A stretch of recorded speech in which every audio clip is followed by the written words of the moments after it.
Good morning, Sacramento. Thanks for joining us. The show is All Things Legal, and in fact, I am Craig Ashton. I'm joined by my colleague and superior trial attorney, Tim Hodson. Good morning. Good to be here. So if you never listened to the show, this is where personal injury attorneys distill topical events into the legal essence. Why? Well, we're attorneys by trade, but we're curious by nature. So what we kind of do is we read the paper, the internet, etc. during our off time. I just like to read. It's fun. And kind of look at what we consider to be entertaining or interesting topics and drill down into them from a legal perspective.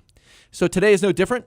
We'll start out by talking about how our electoral process works and give you basically a thumbnail sketch as to how the electoral process works. We'll talk about the Constitution, Article 2, Section 1, Clause 2. It sounds like it might be boring, but it's not going to be because Donald Trump is the focus of it. If you watched last night's debate, which is going to be parodied in everywhere, a beautiful way, I think, on SNL. So yeah, if you haven't watched Saturday Night Live, and Saturday Night Live makes fun of both of the candidates. So I mean, if you're a Trump supporter, you don't like Hillary, there's going to be a lot for you. And if you're a Hillary supporter, there's going to be a lot for you. Probably a little more. Alec Baldwin does an amazing impersonation of Donald Trump. So we're going to break down Donald Trump's statement about perhaps, and I'll just read it to you, when asked about Chris Wallace, who I think did an excellent job, basically said, look, there's a tradition in our country, which is the essence, and I'm paraphrasing, of our constitutional democracy, which says that when the election is over, that the losing party, and he said, I'm not saying you're going to lose or win, but the party that loses accepts the result and then supports the other candidate in moving forward because that's in the best interest of our country. It legitimizes the election. Yeah, and Donald Trump said, I'll look at it at the time. I'll keep you in suspense. So when he talked about Judge Curiel being of Mexican heritage, born in Indiana, not fit to judge him, he's questioning whether or not our judicial system is impartial. Now he's questioning whether or not he'll follow through with our democracy. You know, you can differ on policy, but when it comes to the Constitution, there's some smart people were involved. Thomas Jefferson, Benjamin Franklin, James Madison, etc. He thinks he's smarter than them. So we're going to talk about the Electoral College, the Constitution, the 12th and 23rd Amendment. Not only will that be entertaining, but it'll be informative. It'll help your Jeopardy game. All right, then we're going to move on to a interesting article about a father of an American killed in Paris attacks. Her name is Nohemi Gonzalez. She was in France. And the father is suing Twitter, Facebook, and Google for essentially providing material support to ISIS and other groups by allowing them a forum. And we'll talk about the Communications Decency Act, whether or not they are immune from any sort of liability, and talk about the public policy and legal issues associated with that. Then we'll talk about a very interesting case. It's a defamation case against Rolling Stone, the University of Virginia. The members of Phi Kappa Psi were accused of gang rape by an anonymous individual. That got in the Rolling Stone, and then it turned out that the Washington Post kind of questioned their sources. They retracted it. And they didn't name anybody except for the assistant dean, who's now suing them for defamation. Right, she was the only one raked through the mud, right? So we'll talk about the First Amendment and limitations to the First Amendment. Last night, there was a question about, are there limitations to the Second Amendment?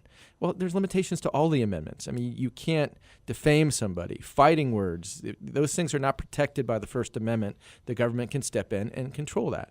And not everybody can own a gun. You can't own a nuclear weapon. So the point is that there are limitations to all of the amendments, and we'll talk about defamation being one of them in the Rolling Stone case. I think that's pretty interesting. Then we'll go ahead and transition into commercial trucking. There's no limitation or any special testing for truck drivers, and apparently there's thousands of truck drivers. About 10% of them, the commercial truck drivers, are 65 years or older. So here's the thing.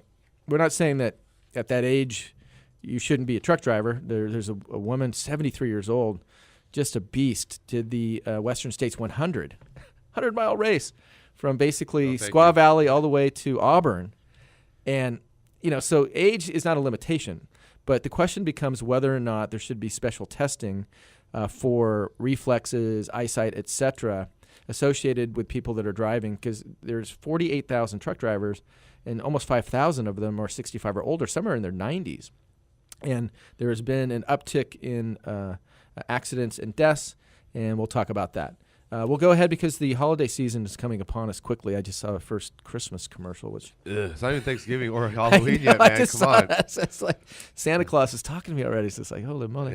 Yeah. So there's been a 10% increase in teen driving deaths, unfortunately.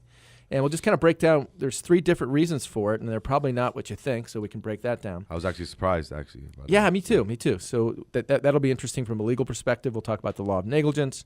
We'll talk about distracted driving. We'll talk about the consequences and the damages associated with a civil lawsuit, potential criminal liability. Then, if we have time, and I'll just touch on it now, Sacramento is going through a renaissance. There, and it's the only reason that happened, as we've discussed on the show before, is all the legal issues, essentially, which had its catalyst in the Kings trying to move to Seattle. There was a contract, said the Kings can't move unless it's in the best interest of the NBA. The Maloofs were thwarted. Vivek Ranadive took over. Sacramento taxpayers opposed to pork got involved, so this is a bad deal for Sacramento. They attacked it from an election perspective. They attacked it from a California Environmental Quality Act perspective. They attacked it from an eminent domain perspective. Lost on all 3. And they lost all of them. And the outcome was it actually cost the city of Sacramento more money because the bond cost more because the interest rates changed. Right. And then now you have this beautiful facility downtown. Have you been yet, Tim? Not yet, nope. So we have season tickets, and one of our assistants and paralegals, Doug Mead, went, and he told me, first of all, our seats are great, which is nice. He was raving about it. But he said the parking, great parking, few blocks to walk, and he was on the freeway within 5 minutes. He was very pleased you can order a whole bottle of wine, apparently. And take it to your seat. Take it to your seat. He was very happy about that. Well, we know the way Doug rolls. So, how about just a beer, Doug? Hey, whatever makes you happy. Yeah, I know exactly. So the point is that the California Environmental Quality Act is based upon not the spotted owl, really. It's based upon maintaining the livability of the area where the new project is going in. So the architecture, the traffic, pollution, the noise, pollution, et cetera. That's really what is. So Darrell Steinberg, our mayor-to-be, basically said, hey, we're going to streamline that. Got the arena in. So now that's being done. They're building a new hotel. Kaiser, which, good for them. They put in an 18,000 square foot sports medicine center right in the Golden One Center. So they've got sports medicine doctors, neuropsychologists.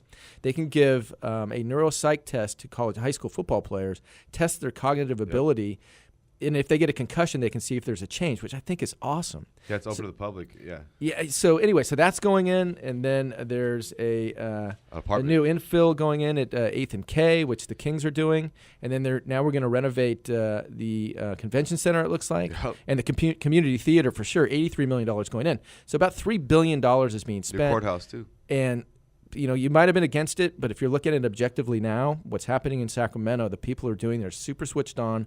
They made the right investments. We have beautiful facility for entertainment, a lot of new restaurants. It's going to be a vibrant place, more vibrant place to live. And in conjunction with the American River Parkway, I mark my words, hopefully we'll be on the air for several more years. You're going to see Sacramento go way up in the places that you want to live. And I bet you, if you're a homeowner here, your property value is going to go up because of all this extra investment. So that is the show in a nutshell. When we come back, we'll talk about Donald J. Trump, and we'll talk about he's going to keep us in suspense depending on the outcome of the election. And then we'll talk about the constitutional issues and the 23rd and 12th Amendment and how the electoral process works and why, in our opinion, from a constitutional democratic perspective, and that's democratic with a small d, ultimately that is a dangerous statement to make. So hopefully you'll enjoy the show, and if you don't, get somebody you don't like, make them listen. You can go have a cup of coffee at Starbucks. This is Craig Ashton, and we'll see you after the break. All right, we're back. This is Craig Ashton. The show is All Things Legal. This is where personal injury attorneys distill topical events into their legal essence. What does that mean? Well, we're attorneys by nature. We're curious. We're attorneys by trade, curious by nature. So basically what we do is kind of break down some topical events into their legal essence. That's what we're doing today. And the first case that we're going to be looking at here, if you want to call it that, is the debate that occurred last night. Tim, you texted me during the debate, said you can't wait to watch SNL. No, I can't. I want to see what Baldwin does, man. It's wrong. Yeah, there's just so much material. It's not even funny. So yeah, it's going to be quite entertaining. Alec Yes. Baldwin does an amazingly good Trump, and what's the name? Do you know the name I of it? can't think of her name. Yeah, she is a great Hillary Clinton I too. can So find it. She yeah, was in it's- Ghostbusters. I yeah, can find it. super entertaining.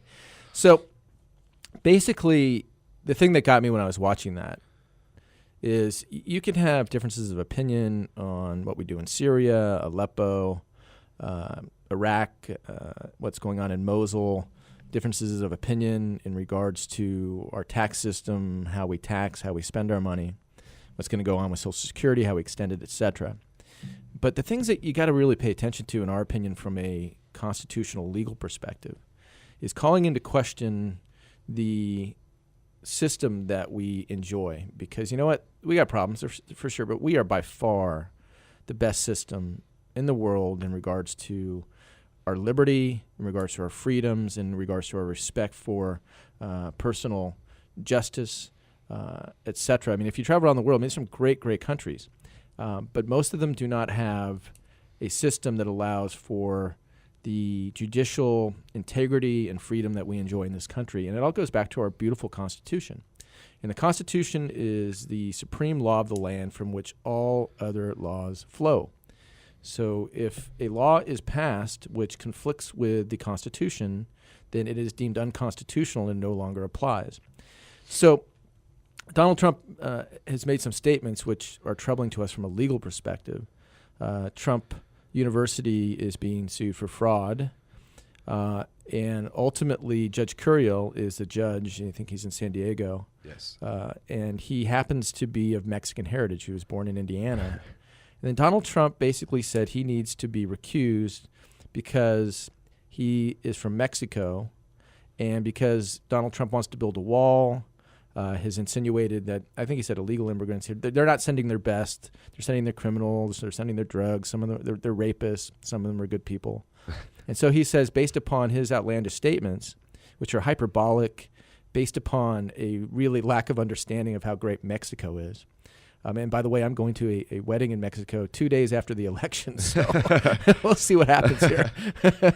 So anyway, the point is that when you call in it to question the third branch or one of the branches, the judiciary, and say that it is not, it's partial, that it is not going to lead to justice, then you're basically hitting at the foundation of our system. Correct. That keeps it together. I mean, and our trust in that system. Once you create doubt, then you can create a frenzy. A good example right now is what's going on in the Philippines. The President Duterte, who's now in China, saying he might disavow the United States and basically use China as as his closest ally, even though China is taking over some of their islands. Right. Building false ones. Yeah, right.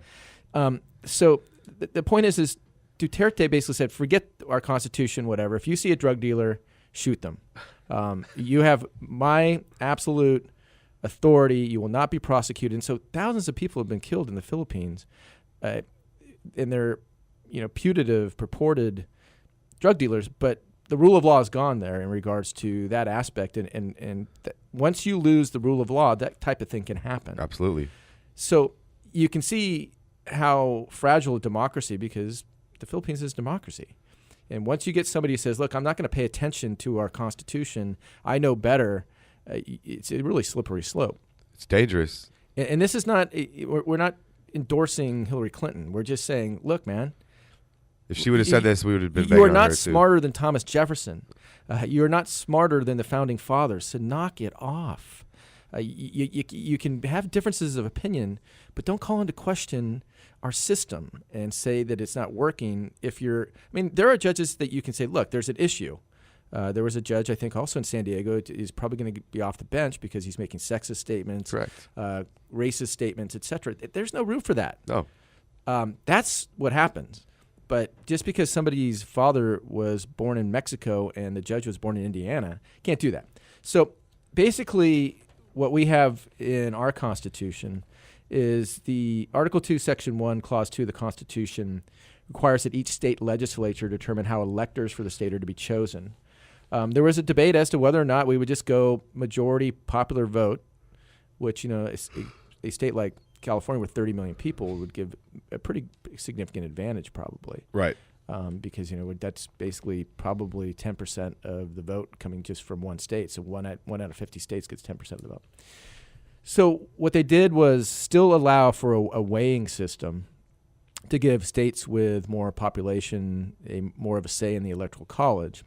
So what they did was they said, look, all right, so we got 50 states, and what we're going to do is there's going to be one vote from every member of the House of Representatives plus the Senate, and all of that adds up between all the states to 435 representatives plus 100 senators.